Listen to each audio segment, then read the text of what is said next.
Men, I saw something a few nights ago that stopped me in my tracks. My family and I were at the county fair. My wife was beside me. My daughter and sons were close by. The smell of funnel cakes was heavy in the air. Kids were running past with stuffed animals bigger than they are. The sound of the rides that fold up to the size of a suitcase were cranking in the background. And then I noticed it.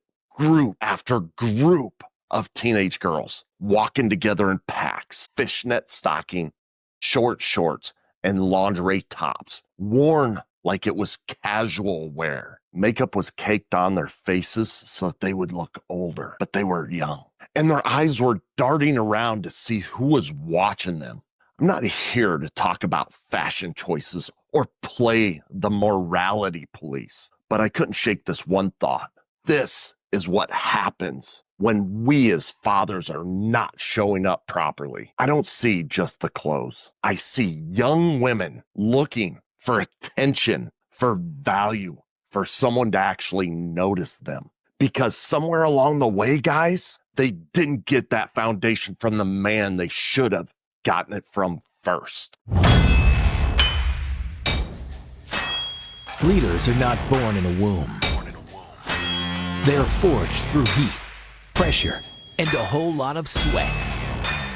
The Fire Forged Leader podcast serves the audience through exploring leadership at work, in the community, and with the family, using a practical perspective and real-life experiences from the host, Steve Baumgartner, and his guests in The Forge. Now, it's time to enter the Forge with the Fire Forged Leader. Before we get started in today's episode, I want you to know, you as a man, you don't have to figure out all of this on your own. If you're ready to start leading at home with the same fire that you bring to work, or maybe even more, here are 3 ways that we can walk this road together. First, I have the Knight's Order, which is our online brotherhood where men hold each other accountable and they grow side by side. If you want to go faster, I would recommend my Forge Leader Blueprint. And this is my 12-week full coaching program to help men reclaim their whole life, their marriage, their fatherhood, their business, and their faith. And then the third option I have for you, and this is for local men. So if you're in or near Lincoln, Nebraska, I want you to come join me once a month to get outside, get a workout in, and have real conversations that sharpen men. So whether it's online, one-on-one, or in person, you've got a place to connect, get challenged, and grow. We kept walking through the fair, weaving between the food stands and the game booths. My wife was beside me. We were hand in hand. And my daughter, she was, a couple steps ahead, a couple steps behind. It was one of those perfect summer nights. It was warm, but not too hot. The air was heavy with all those beautiful smells like kettle corn and funnel cakes and all those things that you shouldn't eat, but they smell so good. The hum of the crowd, it mixed with that rattling metal of the Ferris wheel in the background. And then off in the distance, you hear the live band that was working to keep rhythm over the noise of the kids screaming on the rides and just that atmosphere itself. And as we moved through the crowd, my eyes kept on catching the same scene again and again. There were groups of teenage girls, maybe 14, maybe 15, maybe 16, and they were dressed in ways that left nothing to the imagination, guys. It was fishnet stockings clinging to their legs, or cuts so high they were more like denim belts than they were shorts. Lingerie-style tops that would have been considered underwear or things that you saw at the beginning of a pornographic movie a generation ago. And now they were worn as outerwear. And it wasn't just the clothes. It was the way that these girls carried themselves. They weren't just walking. They were scanning with their eyes. They were looking around to see who was watching, whose eyes they were going to catch. And their posture said, "I'm here. Notice me." And it was in that moment that it hit me hard. These weren't just fashion trends, guys. This was a form of communication. This was a message being sent and broadcast into that night. Whether they even realized it or not, they were out there searching for something. And deep down, I knew exactly what it was.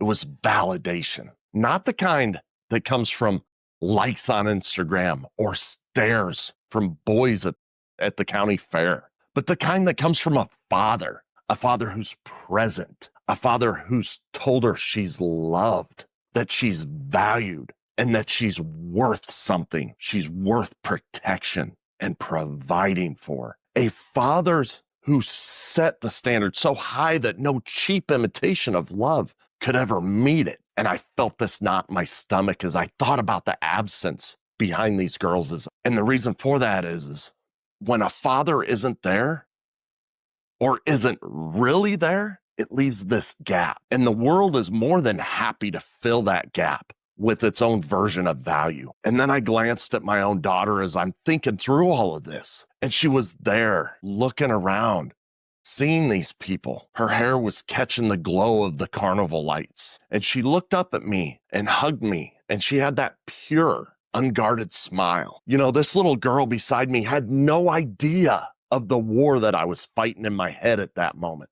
And in that split second, I realized this little girl is watching me right now. Not the highlight version of me, not that Instagram dad, the real me. She's sitting there and she's watching how I treat her mom. She's watching how I interact with women when we're out in public. She's watching whether I make her a priority or if she has to fight with my phone and work to get my attention. That night, as we walked past the rides and the lights and the noise, it became crystal clear. Fatherhood isn't just about being present in the room. It's also about how you're present. The version of me my daughter experiences right now will shape the kind of men she allows into her life years and years from now. And I'm not going to get a second chance at that. This isn't just one of those dad gut feelings. It's backed by real measurable numbers. 2012 U.S. study published in the North American Journal of Psychology found that just a father's emotional presence, listening, encouraging, and doing life with his daughter explained up to 15% of the measurable difference in that daughter's self-esteem. Now, there have been other studies all the way through 2024. These happened in other countries, so I didn't include them here, that also support the same study and the same facts, but they're much larger in the percentage. And I think we're seeing more and more of that today. Add this to his instrumental involvement, the providing guidance, structure, and teaching, and you add another 9 to 11%. So we're getting up in that 25, 30 percentile range. And that's not opinion, guys. That's the science. It's not something that we just believe. It's been proven. Dr. Linda Nielsen at Wake Forest University has spent decades studying the father-daughter dynamic. And her conclusion, daughters with a strong, high-quality relationship with their dads consistently have higher self-worth, better mental state, and stronger academic performance. And the quality of the relationship matters more than the number of hours spent together. Other research in the U.S. breaks it down into the 3 most powerful forms of fatherhood involvement. The first one is engagement, direct interaction, face-to-face connection.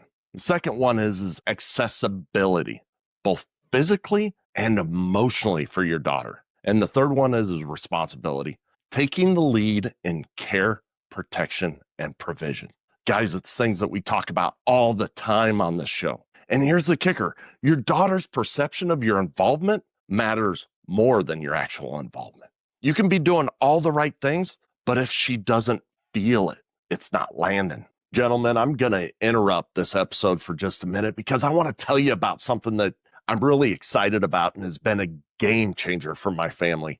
And that thing is called Nelo Life. It's technically a lifestyle membership club, but here's the deal. A few months back, I took my family on a vacation to Colorado. And I had to tell my kids no multiple times on this vacation. Not because I wanted to, but because the budget said so. And that crushed me, guys. As a provider, it felt like a crack in my armor. So I want to fast forward to last week, where I rented a Ram 2500 for 5 days through my Nelo Life app. And it cost me $213 in total. So rewind, back before I had this membership, I paid $478 for 4 days for a lousy Equinox, which is the worst engineered vehicle of all time, in my opinion. Now, guys, it's the same me, just with a different membership. With Nelo Life, I've saved big on travel. But more importantly, I've been able to say yes again. Yes to those memories. Yes to moments. And yes to more. So are you ready to level up with Nelo Life? Now, if you simply want the perks, I recommend that you go gold, and I'll drop that link down in the show notes. But if you also want to build a side income and help other families win, add an affiliate to your gold membership. The membership costs $60 a month. I've been saving around $2,000 a month. You can save on travel. You can save on health and wellness supplies. You can save on movie tickets, concerts, sporting tickets, and a host of other products. But if you want to build some passive income, hit me up and I can also show you that. Let's stop letting our families miss out on the memories, guys. Let's lead like we were born to. I'll even walk you through it personally if you'd like. Men, this is where most fathers, they nod along, but they never take action. Let's not be those guys. So I want to break it down into a way you can actually do something about it today, tonight, this week. First thing is I want you to show up intentionally. What does that mean to show up intentionally? Well, simply, I want you to be physically present, but go beyond that. You have to step into her world. You're not going to bring her into your world. You're going to step into her world. All right, so Steve, how do you do that? Well, it takes work, all right? It takes work. Schedule her time before everything else schedules yours. I want you to literally block out time on your calendar specifically for her. I do this with my wife, and it's the most important time that my wife and I have. Now it's time to talk about our kids. So take your daughter and block out time on your calendar. And I want you to take that time and I want you to make it meaningful and impactful. Honey, what was the best part of your day? What made you laugh today? What's something that you're excited about right now? Or join her in something that she enjoys, even if it seems silly or you don't get it. If she's painting her nails, pull up a chair, guys. If she's building Legos, get on the floor with her. Enter into her world. And here's the mindset shift when you do that. What happens is you're no longer thinking of it as it's an interruption to your life to be with her. The shift happens when you understand that she is your life. Number 2, I want you to start honoring her mother, okay? And you don't have to be married still to do this. This can be a divorce, a separation, whatever, but you need to honor her mother. So I'm going to talk about this in the marriage sense because I am married. But what does it mean? Your daughter is learning about love and about respect and about commitment by watching your marriage. So how do you do that? Well, in this situation that we're talking about marriage, first we need to speak well of our spouses in front of our children. I want you to compliment your wife on her strength, on her beauty, on her wisdom, and I want you to do it out loud where your children, but specifically your daughter, hears it. And I don't want you to save affection for date night. I want you to hold your wife's hand at the grocery store. I get it. I'm not a touchy-feely guy either, but it matters. I want you to kiss your wife when you walk in the door and show her that appreciation and understanding and love and all of those things as soon as you walk in the door. If you and your wife disagree on something, I want you to teach your daughter that conflict can be handled with respect. It doesn't have to be handled with shouting boisterously or silence or anything else. And here's the mindset shift that comes with that, with honoring your wife. The mindset shift is you are the blueprint for what your daughter will accept or reject in her future husband or boyfriend. Number 3, you need to lead with respect out in public, out in society. So what does that mean? Well, it means the way you treat other women in public, in front of your daughter, shows her the standard of how men treat women. So how do you do that? I want you to be courteous to people, intentionally courteous. Be courteous to wait staff, to cashiers, to strangers. Guys, it happens all the time with us as men. I want you to look at the crude jokes that you make about women that were ingrained into us, even when it's just the guys, because that stuff leaches into your everyday life, even when it's just with the guys. And when someone else disrespects a woman, you step in and shut it down. Let her see that you stand for something. And what happens in your mind when this happens is you start to understand that she's always watching, even when you think she's not. Number 4 is I want you to speak life into your daughter, into all your children. But right now we're talking about your daughter. Words shape people's identity. She needs more than you're pretty. And, this has been talked about in many platforms. But what happens if she gets in a car accident and she's not pretty anymore? And that just shifts her entire identity. She needs truth spoken into her soul.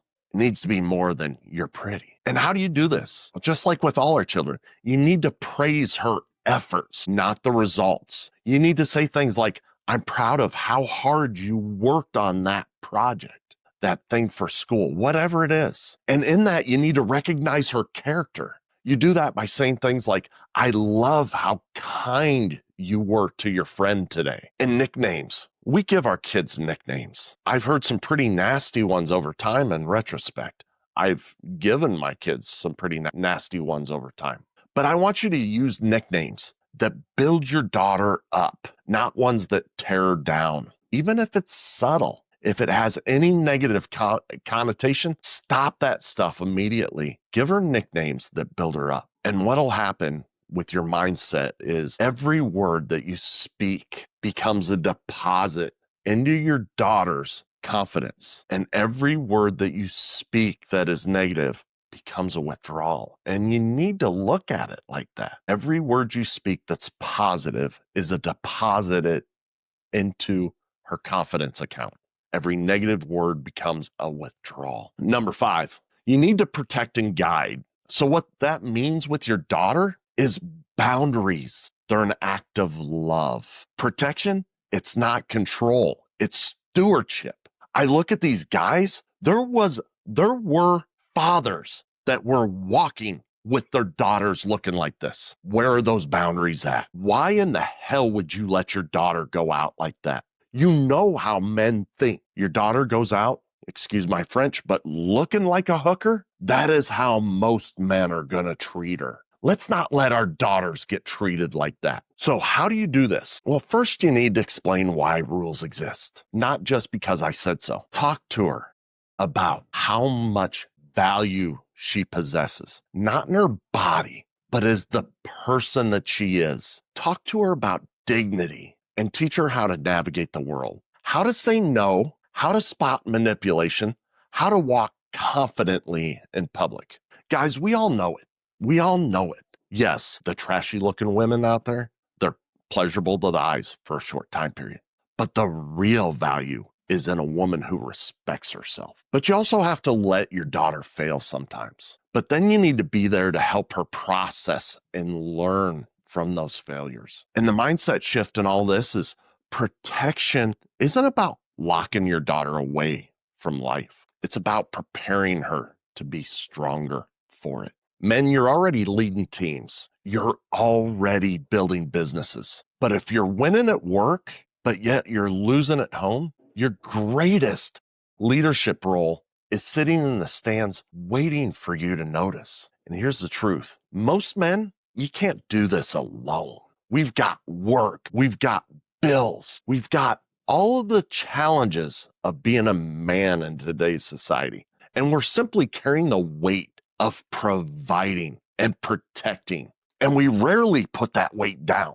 Maybe this conversation just hit home for you today. Maybe you've been feeling that knot in your gut for a while, knowing that there are things at home that you take issue with, but not knowing how to course correct without everything blowing up. So that's why I built these 3 paths that I told you about earlier. One is the Knight's Order, and that's our online brotherhood where men hold each other accountable and we grow together. But once again, if you want to go faster on this journey, if you really want to take the bull by the horns, I suggest my 12-week Forged Leader Blueprint. And that's my full coaching program to help men reclaim their entire life, their marriage, their fatherhood, in their business, and in their faith. And then locally, if you're in or around Lincoln, Nebraska, or if you even want to come to Lincoln, if you're wanting to join me on this, I do the Ruck and Rise event once a month, and it's a chance to get out in the fresh air. We all put in some work, and then we have real conversations that sharpen each other. Guys, your daughters and your sons and your wife, they deserve more from you than just the working man. And your daughter's self-worth, it starts with you guys. It starts with me as well. It's shaped by our presence, our example, and our respect. So if you're ready to start leading at home with the same fire that you bring to work, these here are your next step, those 3 things that I just mentioned. And I want you to be the man that your daughter can always look up to. Be the man who sets the standard for your family. And be the man who shows up to show your daughter she is priceless. You have just experienced the heat and pressure of the Forge. Remember, words without action are meaningless. Now, after the heat of the Forge, shape your thoughts, quench your brain, then put your new tools to use, adding to your leadership. Tune in next week for more lessons from the Forge.